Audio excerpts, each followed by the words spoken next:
मुंबई पोलिसांच्या गुन्हे शाखेकडून मोठ्या कारवाईत 37 बांगलादेशी नागरिकांना अटक करण्यात आलेली आहे। मुंबईतील दहिसर, कांदिवली, मालाड, कुर्ला, टिळकनगर आणि मानखुर्द परिसरातून बांगलादेशी नागरिकांना अटक करण्यात आली आहे। ही कारवाई एकाच दिवसात करण्यात आली आहे, हे विशेष।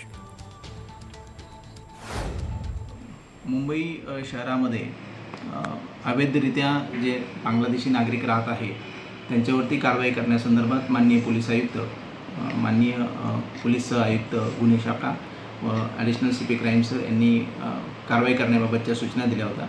त्या अनुषंगानं मिळालेल्या गोपनीय माहितीच्या अनुषंगानं एकूण 37 बांगलादेशी नागरिकांना मुंबईतील विविध परिसरामधून ताब्यात घेण्यात आलेलं आहे आणि प्राथमिक तपासामध्ये त्यांच्याकडे बांगलादेशी नागरिक असल्याचे पुरावे प्राप्त झाल्यानं त्यांना ताब्यात घेऊन त्यांची डिपोर्टेशनची कारवाई सुरू आहे।